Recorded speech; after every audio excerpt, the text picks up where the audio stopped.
Hello everyone, myself Rakhi Kumari, Assistant Professor in the Department of Electronics and Communication Engineering, ABS Engineering College, Ghaziabad, affiliated to Dr. APJ Abdul Kalam Technical University, Lucknow. Today in the lecture series of optical communication, I am going to teach you optical source second part, that is laser diode. In the previous lectures, we have come across the what is the normal requirement for anything to be a optical source, or the first type of optical source, that is LED, and today we are going to have a starting of laser diode, that is the second form of most important optical source. In this today's lecture, we are going to have study about the introduction of the LED, basic principle, working principle of the LED, Einstein relation, and then some numerical related to that. Now, introduction part of the LED. LED stands for light amplification by stimulated emission of radiation. Laser term in itself indicates its role, its application, its process, etc. For example, light amplification, that is laser is used for the light amplification purpose. Second one, by stimulated emission of radiation. So, the factor or the basic operation which are involved in the light amplification is the stimulated emission of radiation, which we study in other slides, in the progressing slides. Now, as the name indicates that it is used for light amplification, but lasers are seldom used as an amplifier. Since there are practical difficulties in using it as an amplifier in relation to the achievement of high gain while avoiding oscillation, means that we can't amplify the signal in the case of a laser without the using the oscillation process. The oscillation process is the main reason for which responsible for the light amplification. So, it is a type of an optical oscillator. The operation of a device may be described by formation of an electromagnetic standing wave within a cavity which provides an output of monochromatic highly coherent radiation.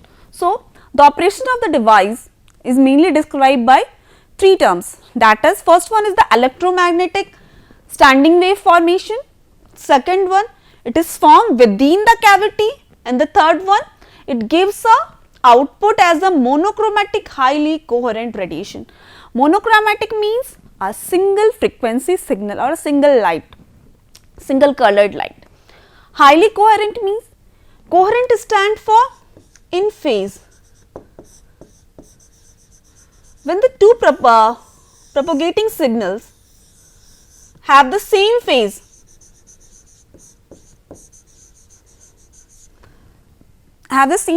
they give the additive interference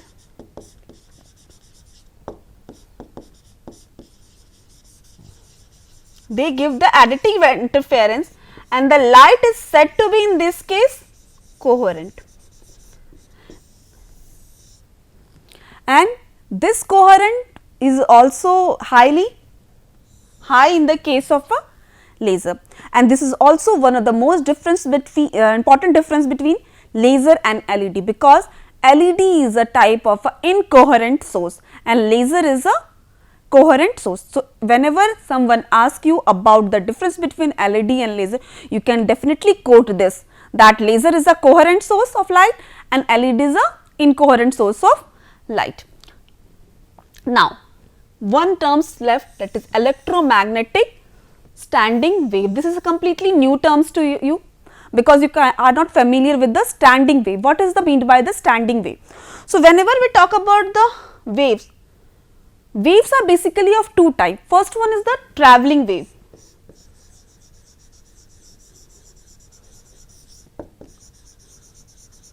And the other one is the standing wave.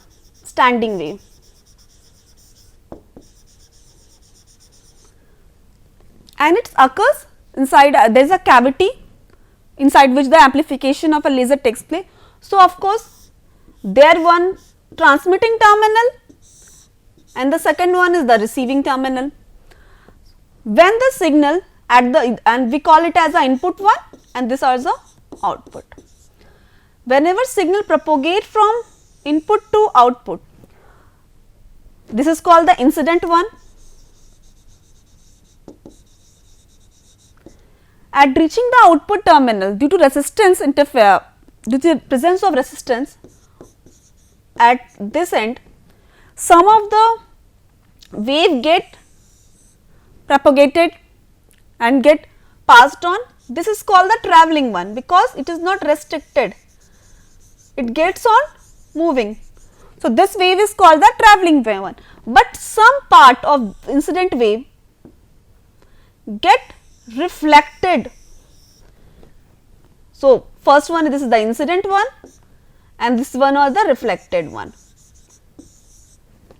Some part of incident wave get forwarded as a travelling wave and some part get reflected.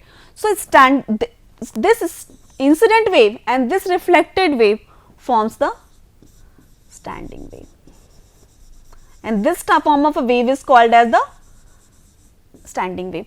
And formation of standing and wave, resistance plays a very important role. Now, the basic principle, working principle of a laser.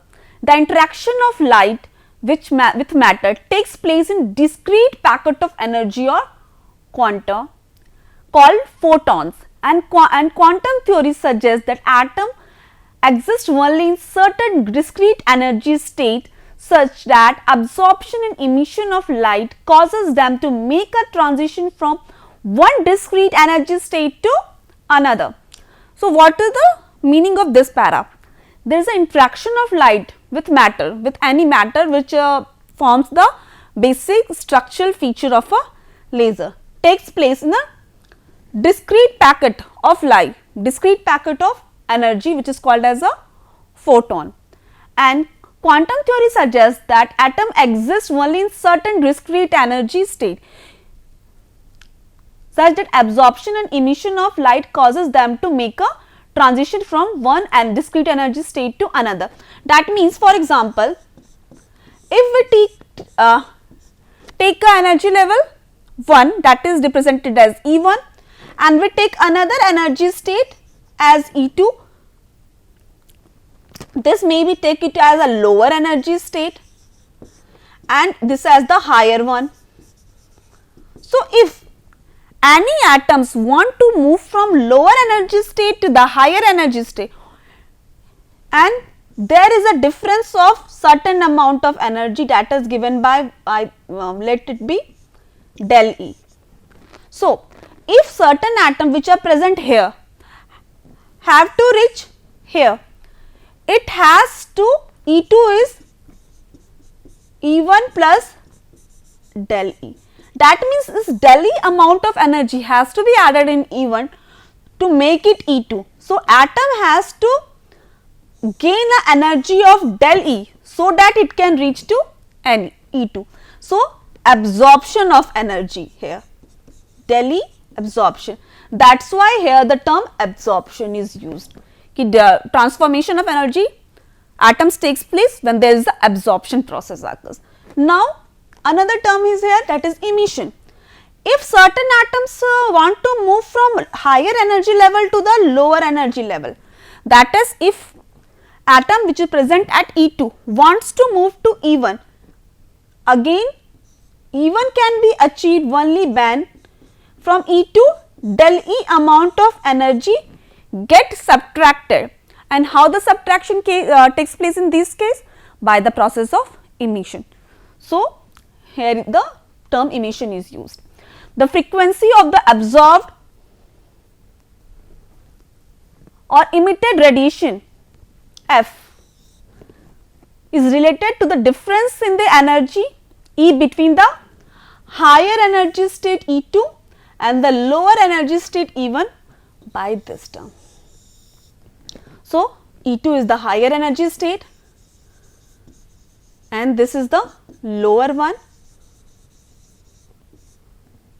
So, frequency of the absorbed or emitted radiation depends upon F, and this is the constant, Boltzmann constant, that is given equal to 6.626 into 10 to the power minus 34 joule second. Now, this is the diagram is a complete representation of what is happening inside a laser and the working principle of the laser. So, what is going on here? There is E1, initial state E1, and always try to keep in mind E1 represent the lower energy state. I am going to write this also here.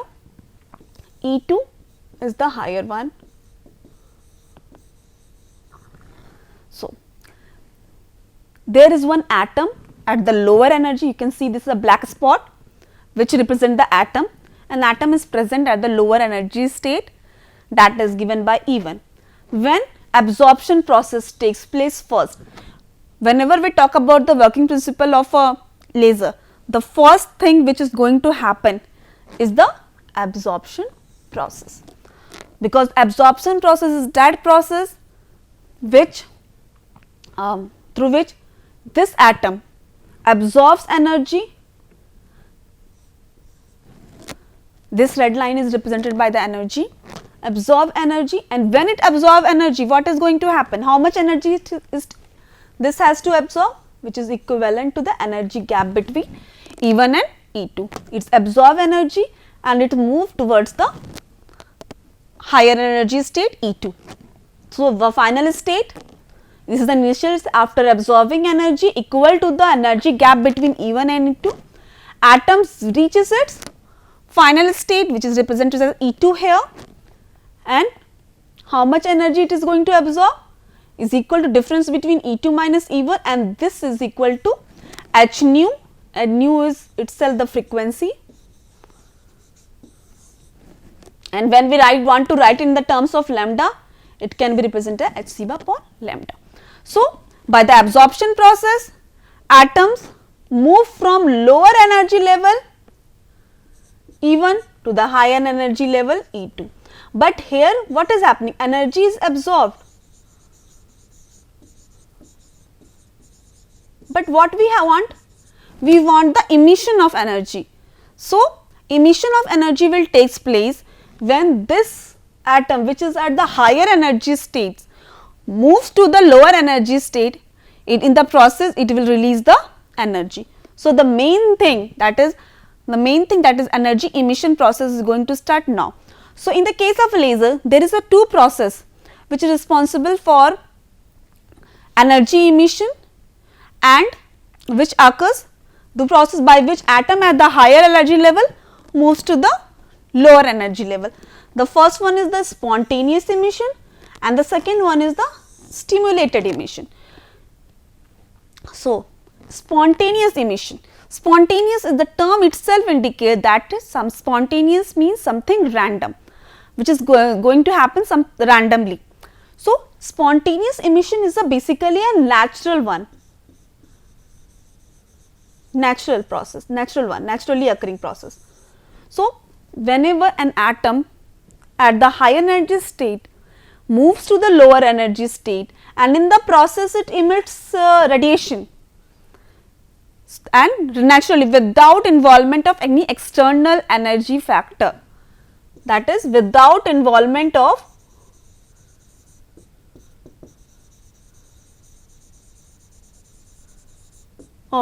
any external energy factor.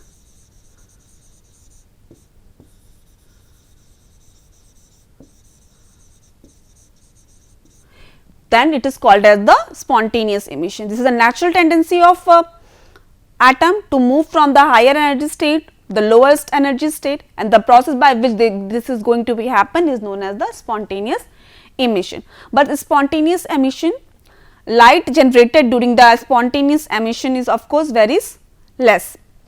And now the stimulated emission. Stimulated emission is basically when an external energy is provided by some external energy factor or by some external energy, so that the atom at the higher energy level moves towards the lower energy level. So, you can see that in the final state atoms are in the lower energy level, and in this process the energy is emitted and that is in same phase as the original given energy. So, same phase, that means coherent signal is generated.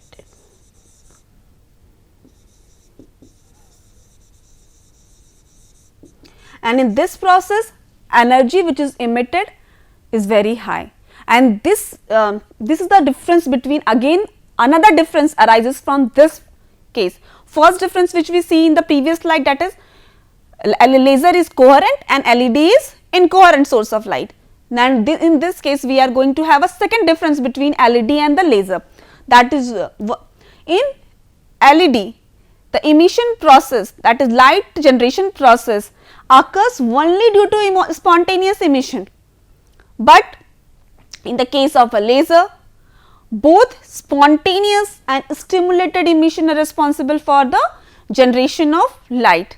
So, again this is the second difference between LED and the laser, and also in the name of a laser you have come across the stimulated emission, because stimulated emission occurs only in the case of a laser, not in the case of a LED. And that this stimulated emission is the main reason that it is said to be highly coherent, and it also is a high give more energy as compared to LED.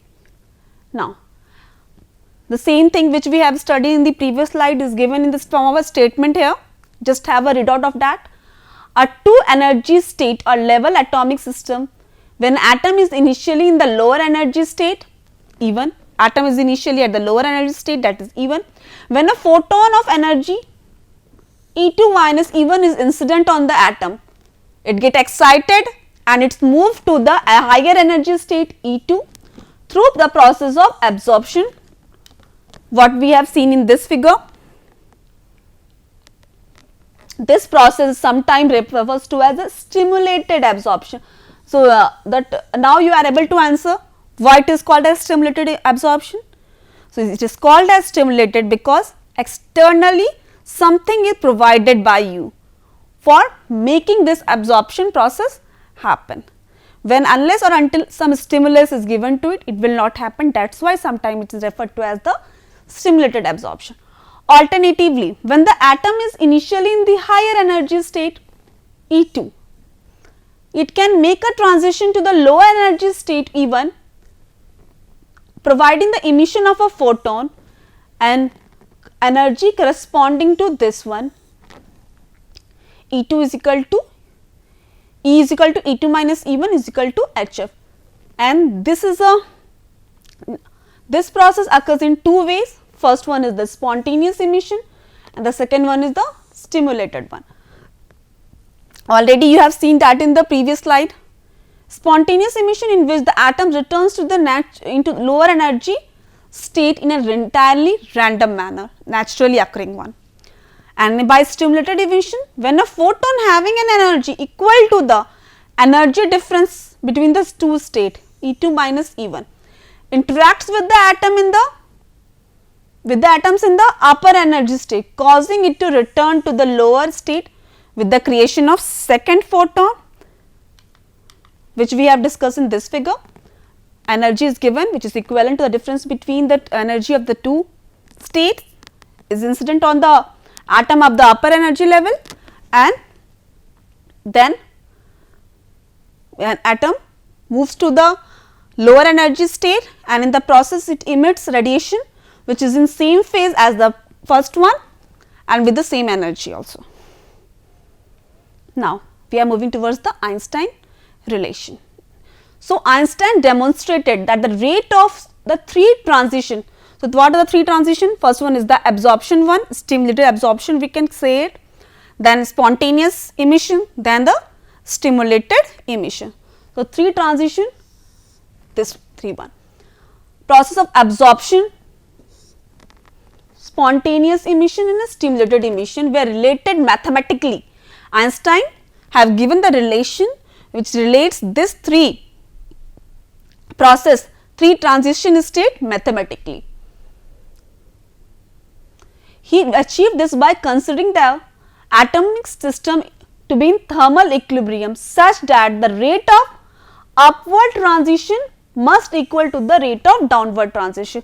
He has derived the mathematical relation between the three transition by considering the condition of thermal equilibrium, where the rate of upward transition occurs due to the absorption process only, in which atom at the lower energy state moves to the higher energy state, equal to the rate of downward transition. Downward transition occurs by two processes, that is, first one is the spontaneous and second one is the stimulated emission, by which energy at the atom at the higher energy level moves to the lower one.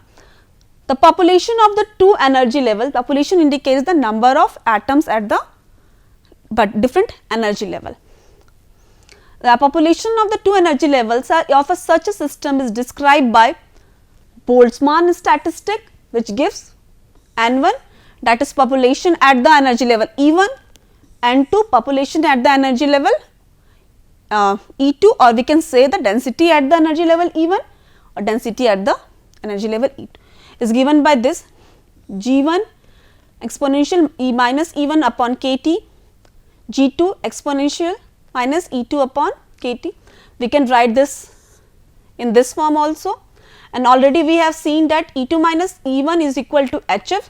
So, here E2 minus E1 is replaced with HF. Now, one thing comes to your mind, what is G1 and G2? The G1 and G2 basically represent degeneracies at the level, degeneracy at the level E1 and degeneracy at the level E2, and it basically defines the number of sub levels at the particular energy level.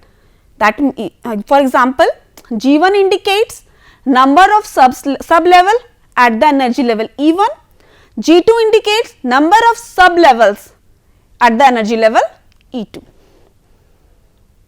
Now, as the density of atoms in the lower or ground energy state E1 is N1, the rate of upward transition or the absorption, upward transition is due to absorption process, is proportional to both N1 and spectral density rho f of the radiation energy. Rho f is the spectral density of the radiation energy, that transition frequency f.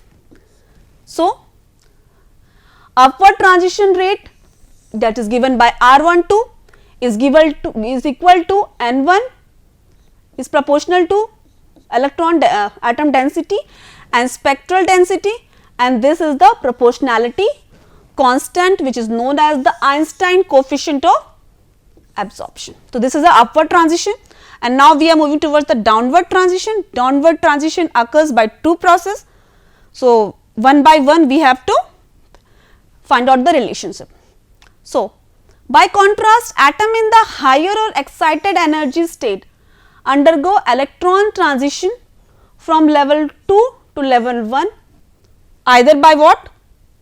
Spontaneously or through stimulation. So, when we talk about the rate of spontaneous downward transition, it is equal to N2, and this is the proportionality constant. You are able to see that here in this case we have not used any spectral density rho f like statement, because it occurs by its own, no external energy. Spectral density like rho f is only used when we are providing some external energy, and that represent rho f basically represent that. So, here no external energy is required for the spontaneous emission. So, no terms like this are available here, and A21 is equal to 1 by tau 2, which is also called as the Einstein coefficient of spontaneous emission, and tau 2 is already known to you, that is spontaneous lifetime. Now, the second part of our downward transition, which is due to the stimulated emission, again that is proportional to the density of atom at the higher energy level, and one spectral density width should be included, spectral width rho f, because for stimulation emission external energy is required, and this is the Einstein coefficient for stimulated emission. So, total downward transition should be equal to spontaneous emission plus stimulated. So, spontaneous is N2 A21. So, total downward transition from 2 to 1 is equal to, this is equal to due to spontaneous one and this is due to stimulated one.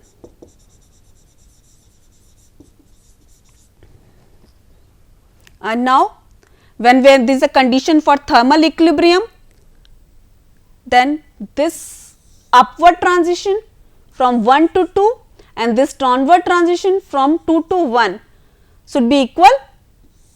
So, we are equating that, and when equating, when you solve it and find out the value of rho f. So, rho f is here also. So, you can solve it and have this value of rho f. And in the second line, what we are taking?